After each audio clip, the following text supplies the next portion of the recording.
In this video we're going to consider some slightly more complicated elements. So rather than those metal elements that exist just as themselves, or other elements that exist just as themselves, so for example sodium is, the formula is just Na, let's have a think about molecular elements. So can you remember the diatomic elements?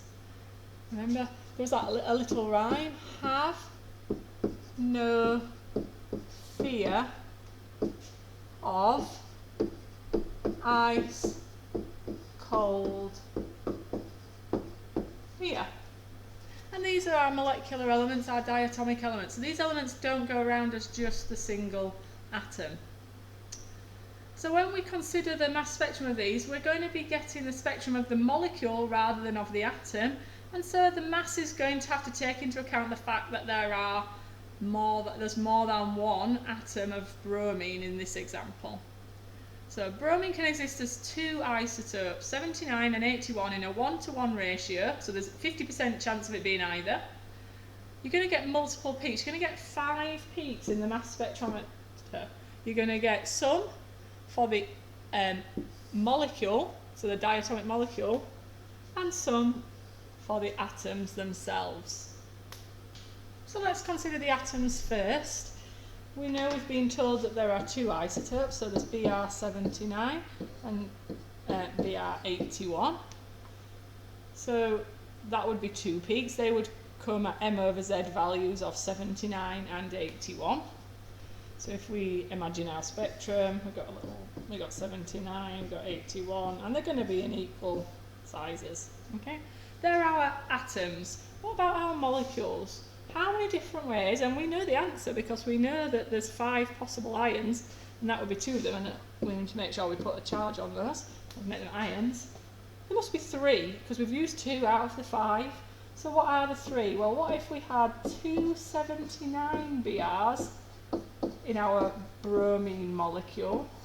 What would that add up to? That m/z value would be, so add up 2 79s and you'll get 158. We could have had the 2 81s, and that would, if you add that up, that's 162. But we could have it where one of them is a 79 and one of them is an 81. And if you add up 79 and 81, you get 160. So we're going to have 5 peaks, one at 79, one at 81, one at 158, one at 160, and one at 162. And it wants us to look at these 3.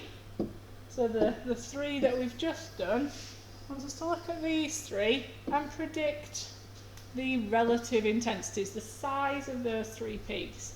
Now some people can do this quite easily in their head, but what I'd like to do is take a look at it from the view of a probability tree.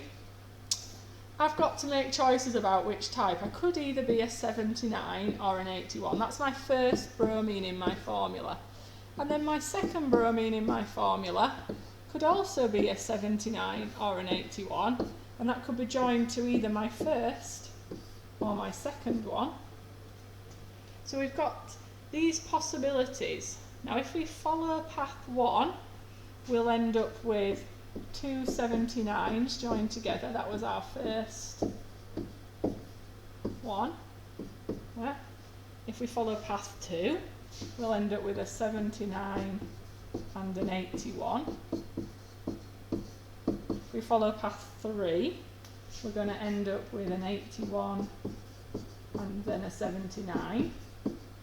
And if we follow the final path down at the bottom, we're going to end up with an 81 and an 81. And we added these up, didn't we? And we said that this had a mass of 158. This bottom one was 162. And these 2 are both 160.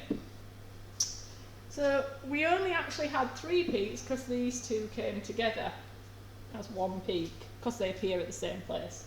Now what's the chance? Well, it told us that it was in a 1-to-1 ratio, so half of the sample is always one and half of the sample is always the other. So what's the chance of getting 2 79s? It would be a half times a half, because we're following that first path half times a half, and it would be the same for each one of these. The chances are the same for each isotope, but, and we know that half times a half is a quarter, but we know that these two come at the same place, so this is going to come together, a quarter and a quarter make a half. So what we would see for the molecular peaks is 158, 160 and 162. So we'd see 3 peaks, and the middle one would be twice the size of the other two, because they are in the ratio of a quarter, a half, a quarter, or if we wanted that in percentages, 25%, 50%, 25% to give us our 100%. So the outer two are half the size of the middle one.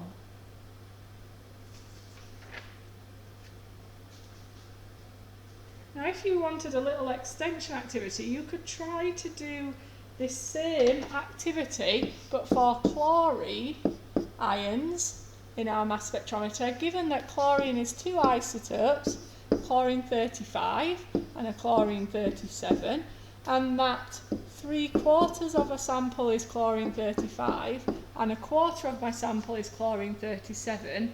Could you work out, using a probability tree, what the 3 peaks would be, where they would appear, and what proportions they would be in? So I'm going to pause the video and write out an answer. So you should pause the video and see if you can do a probability tree and work it out. So there you go. If you have a look at that probability tree, there's a 3/4 chance of a 35 and then another 3/4 chance. So the peak at 70 has got a 9 out of 16 chance. The peak at 72 is comprised of 2 bits, each with a 3 out of 16 chance, so in total that's 6. And so you're going to see 3 peaks at 70, 72 and 74, and they're going to be in the ratios 9 to 6 to 1. So a tall one, and a quite big one, and then a very small one. So not the same as bromine because the chances of the 2 isotopes are not even.